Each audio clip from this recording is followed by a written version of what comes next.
Good morning, everybody.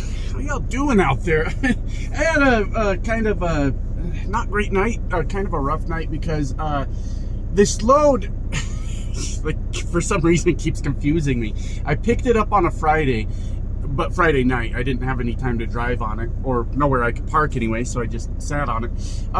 And it's 1,300 miles and delivers Tuesday. Now, it's not that it doesn't happen, but it's not typical to pick up a load on Friday and it delivers on a Tuesday. And it was 1,300 miles and I have 990 to go, and it's Sunday now. And I'm like, oh God, I kept waking up going, how am I going to deliver this load by 5 o'clock Monday morning with 990 miles to go? And I kept having to remind myself, it delivers Tuesday, man. Come on, go to sleep.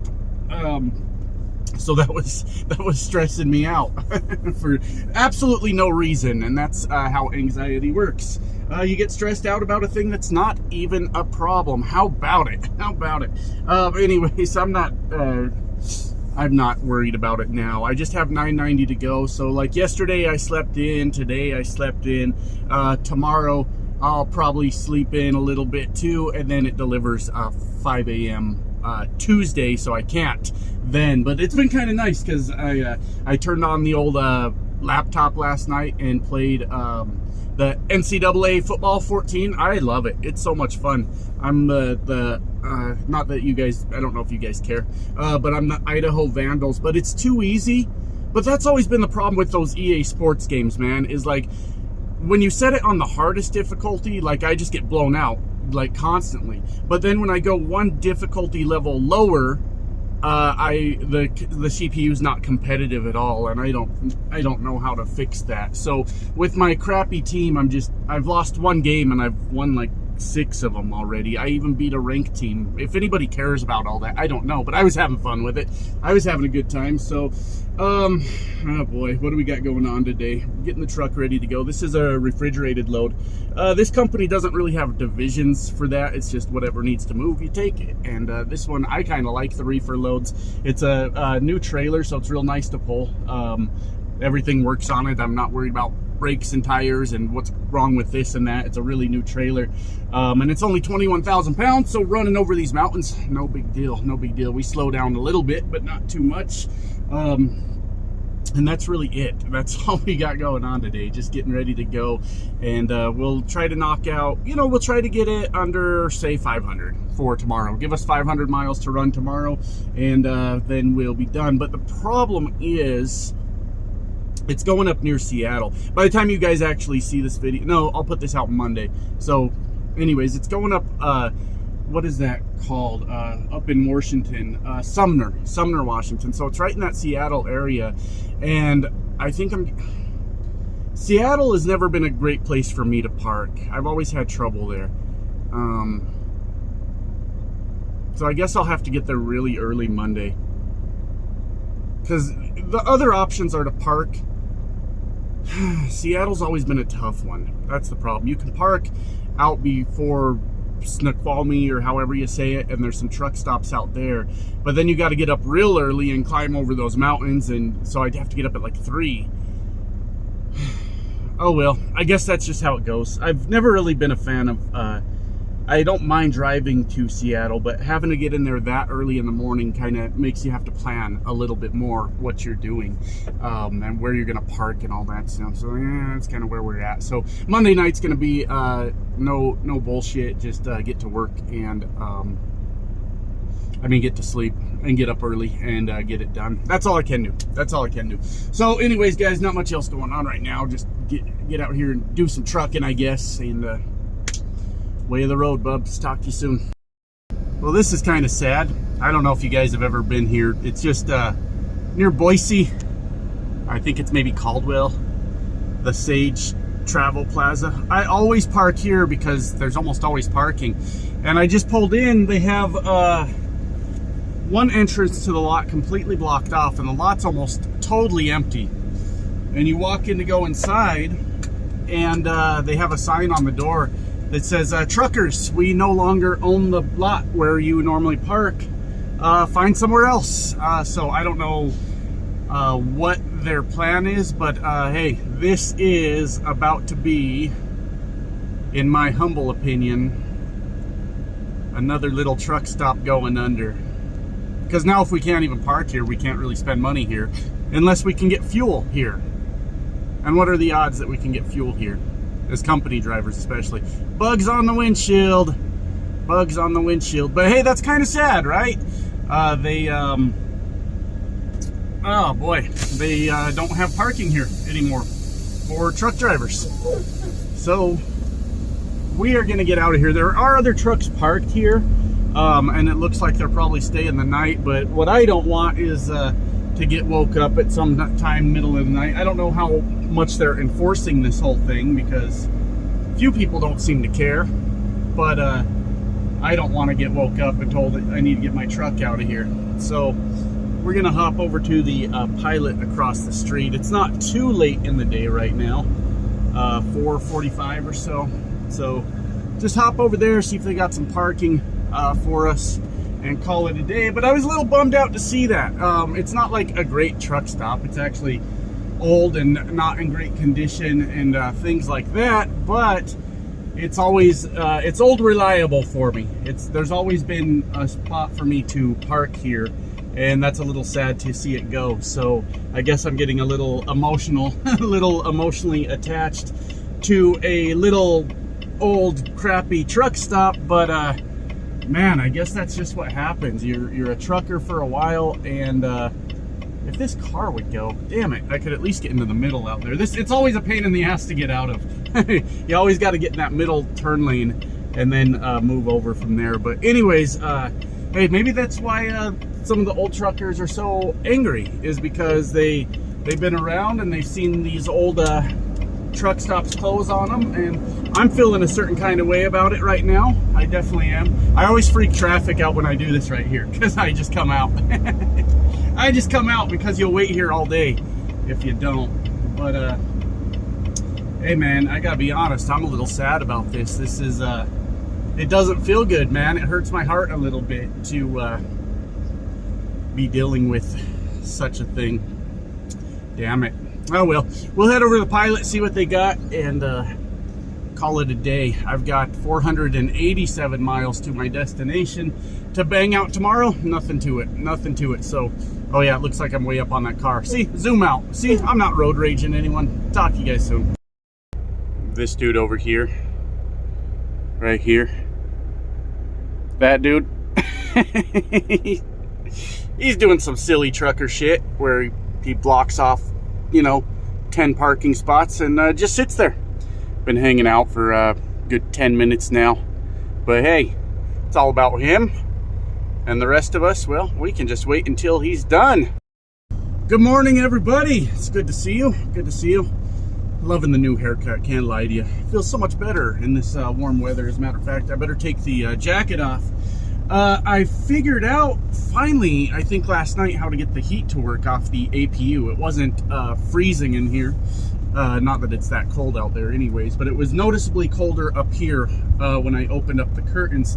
I don't know what I did different. I turned the heat to high, which I always do, and nothing happened.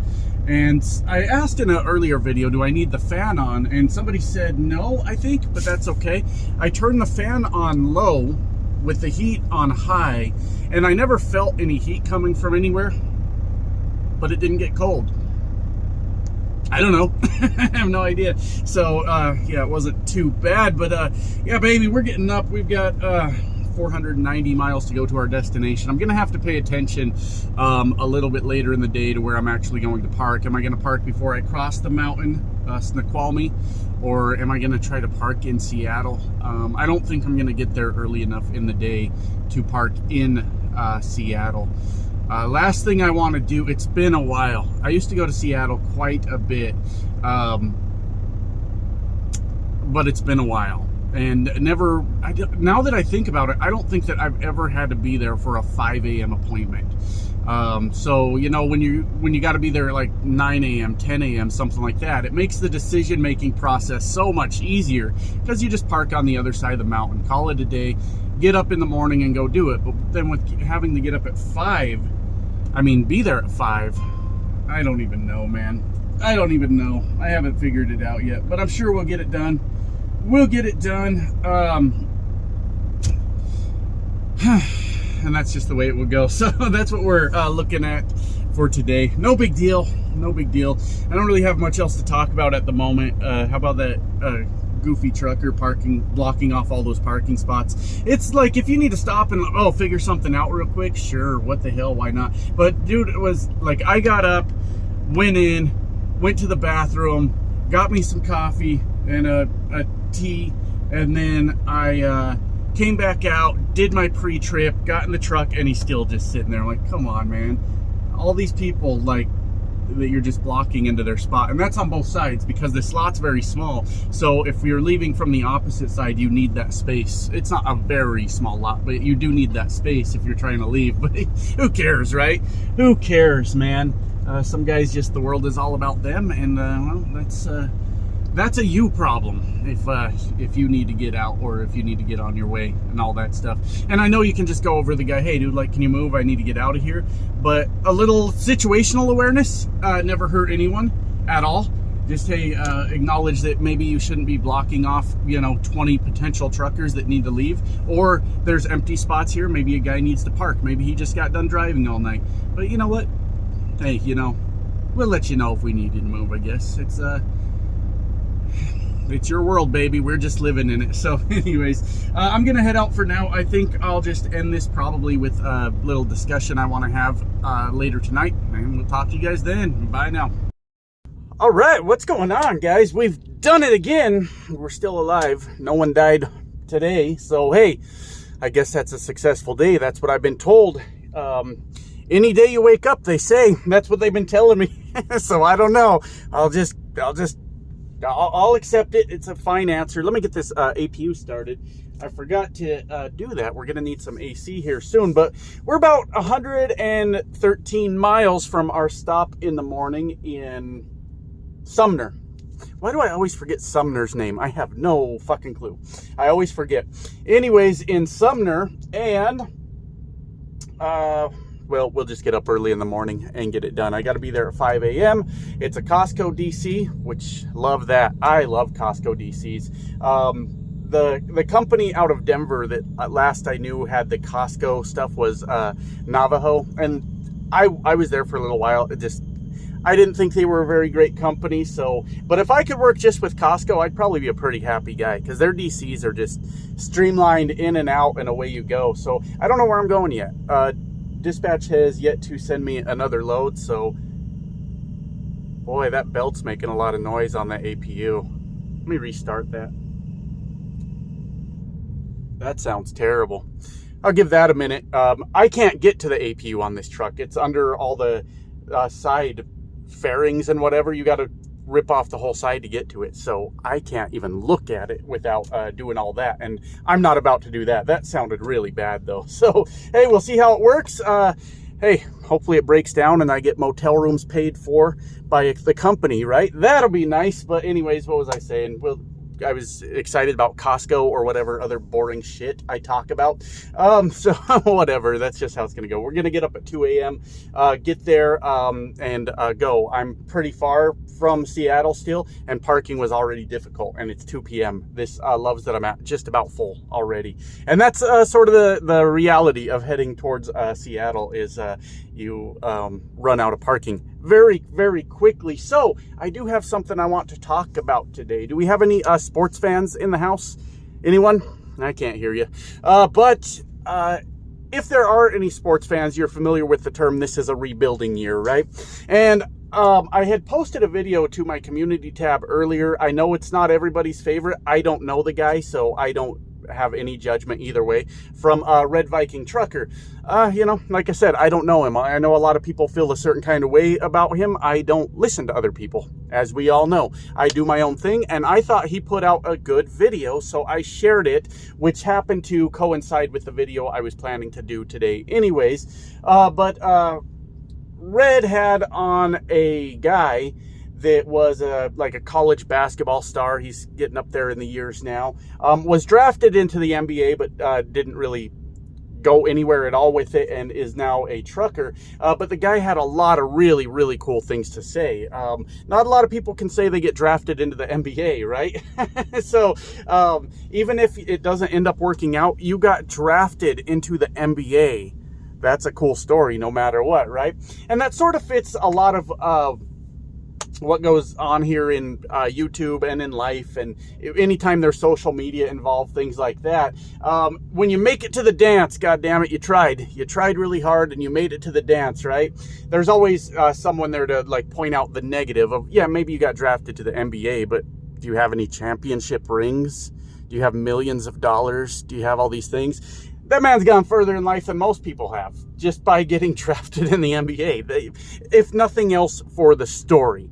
After that, obviously, he was not a basketball player, and he is now a truck driver. But I thought it was super cool. It shows a person that tries and is not afraid of failure, and had absolutely no shame when he mentioned, he was drafted to the NBA, and that was it. That's the end of the story, literally. I don't know if whatever team drafted him, if he just didn't make the team or what happened, but that was it. End of story.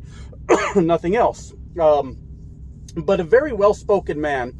And one of my favorite things he said, and I even commented on the Red Viking video about it, was he said that the better you're doing in life, and this is paraphrasing, but the better you are doing in life, that's what attracts the most people that are going to talk about you. The better you keep doing, then that's a sign of success, basically.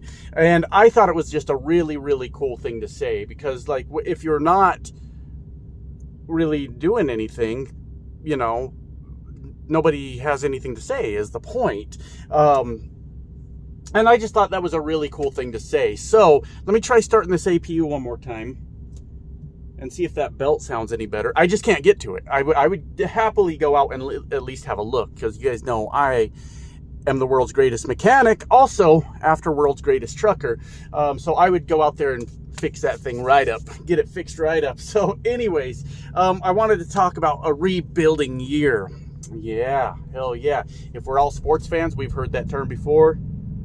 I don't hear that belt this time. Okay, cool. We fixed it. Told you I was the world's greatest mechanic. Who are you to doubt me? Son, you just watched me fix that APU.